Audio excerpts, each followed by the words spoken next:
He's a rogue, all right, notorious for his flamboyant lifestyle. Flashy clothes, fancy parties, fine women.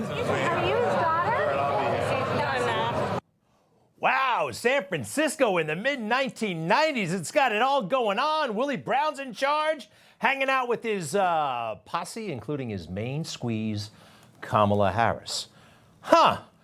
Look, we all know that they were boyfriend, girlfriend. You may not know that Willie was married at the time. Things happen in life. That's not the sore point, really. I mean, maybe with Mrs. Brown, but this was Kamala Harris's big debut. Seriously, that moment that you just saw on ABC in 1995, that was Kamala Harris's first appearance on national television. She was 29 years old or so, and isn't that something? I think that's something. And you compare it to Donald Trump, his debut, I'll get to that in a moment or two. This is the first time she was ever on national TV. And what was the first words that she said? Did you catch it? Happens pretty quick. Take a look. Excuse me, are you his daughter? No, I'm not. Did you hear? Excuse me, are you his daughter? No, I'm not. I'm just one of the fine women hanging around him. Unofficial main squeeze, part-time squeeze, whatever the arrangement was, she had it all going on with the mayor. Now, who was the mayor? Willie Brown. Yeah, they were a couple about town. Willie Brown was a very talented politician, started in the California Assembly in the 60s and worked his way up to be the Speaker of the Assembly, which is a guy he's even more important than the governor at times. And later, kind of a step down, but a bit of an ego trip, he became the mayor of San Francisco. Good for him! But Mrs. Brown, who is alive and well to this day, is still married to Mr. Brown. And they were all fine with it, I think. Take a look. There was these infamous Sunday meals that he would make that we always make jokes about. And had to be like the perfect, Willie Brown meal. And he made a rack of lamb with, what was? Glazed carrots. That was his dinner meal that none of us liked. Willie Brown gives Blanche the credit for raising the kids, especially during his Sacramento years. I was, frankly, not a great family man, but I love my family. Blanche was incredible as a wife. I did my best to always be there for every child on every significant occasion. Look, things do happen in life, right? Not every family is perfect. We all know that. And I'm not saying this is a reason to vote for somebody or not vote for somebody, but it is interesting, again, that her first appearance on national television was as the semi-girlfriend, whatever they had going on, with the mayor of San Francisco when she was a junior attorney in the county office. Take a look. Excuse me, are you his daughter? No, I'm not. And fast cars. You should from now on address me as the mayor. If ever a man and a municipality were made for each other, it is this man, this place. And who's that clapping right next to him? That's Kamala Harris. I mean, talking about working your way into a position of power. She's not married to him. She doesn't have an important job. She's the mistress. And this was her first time on national television. What were those words again? He's 61 years old, by the way. She's 29. Excuse me, are you his daughter? No, I'm not. It's a remarkable contrast to Donald Trump's first appearance on national TV. He was 34 years old, a little bit older, and, here's the introduction to his TV appearance. Good evening. I'm Rona Barrett. Tonight I'm going to give you a close, intimate look at the hopes, fears, dreams, successes, and even the failures of America's new super rich. Some of the people you'll be meeting aren't exactly household names. Donald Trump's most famous accomplishment to date is the Grand Hyatt Hotel on 42nd Street. Some say the age of Trump has just begun. He was a new face on the block. We placed a call to his office, And he then called back and said, I would love to be on your show. Sounds like the Donald Trump we know. He's always game for an interview. One of the things we love about the guy. But it's fascinating to me. His first appearance on national television is based on achievement and success. He's noteworthy. He's fascinating. People want to get to know him compared to the Kamala Harris situation, right? Portion of that interview. For some people, the ultimate goal in life has been becoming the President of the United States. Would you like to be the President of the United States? I really don't believe I would run it, but I would like to see somebody as the President who could do the job, and there are very capable people in this country. Before he was even old enough to be president, they were asking him, do you want to be president someday? How about that? And he had a pretty sober appraisal of the whole situation. I would dedicate my life to this country, but I see it as being a mean life, and I also see it as somebody with strong views and somebody with the kind of views that are maybe a little bit unpopular, which may be right, but may be unpopular, wouldn't necessarily have a chance of getting elected against somebody with no great brain but a big smile. No great brain, but a big smile. Sounds familiar, doesn't it, right? These two. That's what it's all about, politics. No great brain. The guy is amazing, right?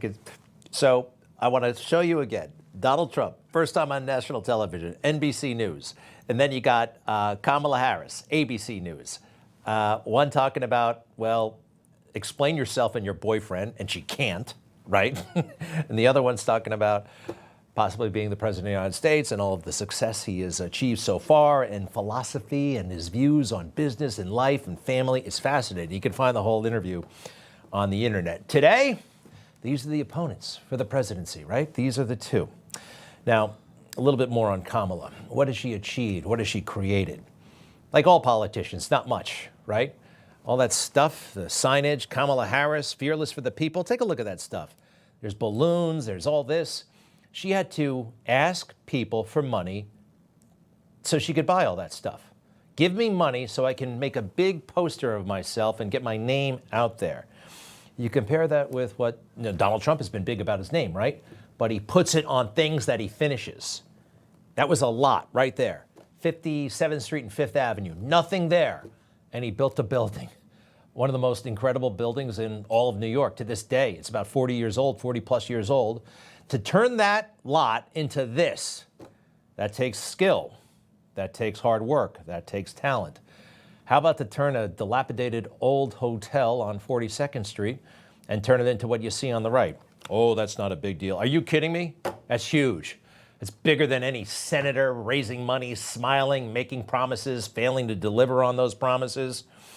Back to Kamala. There he is, making things happen for people, for the city. And Kamala making things happen for herself. Networking. First with Willie, and then probably a bunch of other guys. And Barack Obama? I mean, was it all about her talent as Attorney General? Is that what got Barack's attention? I don't think so. And she's still at it, right? First, she was charming back in the old days when they pretended to like each other. They can't even do that now. Last Tuesday night, Monday night, I saw her, I don't know, was she kind of making eyes at Trump at one point? I don't know. But this is how she got by. This is how she made her name, right? Political, and a little bit flirtation. Nothing in the way of achievement, nothing concrete, nothing to point to, and not much as far as what, I'll leave it at that, okay? Next, please. In this election, I actually have the endorsement of 200 Republicans who have formerly worked with President Bush, Mitt Romney, and John McCain, including the endorsement of former Vice President Dick Cheney and Congress member Liz Cheney. That's your problem. Can you imagine how backwards and upside down everything is? A Democrat bragging about Dick Cheney and Liz Cheney. Dick Cheney, Darth Vader, Iraq War architect. It is insane. Also this. His former chief of staff, a four-star general, has said he has contempt for the Constitution of the United States. His former national security advisor has said he is dangerous and unfit. His former Secretary of Defense has said the nation, the republic, would never survive another Trump term. Those kinds of comments tell you how frightened they are, not of what they say he could do. They're frightened of him and what it means for their careers, their ability to make money, stuff like that. I am totally and completely convinced how dirty this swamp is. I mean, and Trump was right. He fired people, and you're supposed to. That's actually a good thing. See, I'm a different kind of a person. I fired most of those people. Not so graciously. They did bad things or a bad job.